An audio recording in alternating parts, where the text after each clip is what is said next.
है guys highway momo एकदम चकाचक गुरुहरूले खाँदैछ है सबले खाँदै हुनुहुन्छ है तपाईहरु पनि आउनु होला खानालाई है हाइवे मोमो रामनगर ड्राइभर दाइको खाजा घर मोमो एकदम क्यूमा छ लाइनमा छ है गुरुहरू पनि खाना आउनु भएको छ दाइ मोमो खाना कहाँबाट आउनु भएको हामी धादिङबाट आएर धादिङबाट है दाइहरू अनि यहाँको मोमो कस्तो छ दाइ एकदम ठिक छ ओ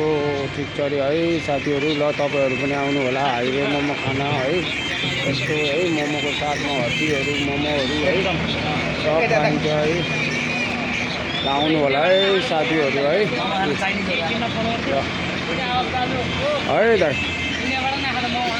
हाम्रो हामी चाइनाबाट आएको छ इन्डिया भैया पनि आछ है मोमो खानालाई यहाँ इन्डियाको इंडिया किधर है भैया आपका गाँव उमराबाद मुरादाबाद अच्छा मुरादाबादबाट पनि आछ अरे त्यो कुनै इन्डियाको ल है साथीहरू सबैजना भाइरल हुने भयो हाम्रो ट्याङ्कीवाला अमृतगञ्जको भाइ पनि आछ है सबको भिडियो बनाउने हामीले है साथीहरू ल आउनु होला है तपाईहरु पनि ल भाइरल मोमो ड्राइभर दाइको खाजा घर रामनगर ल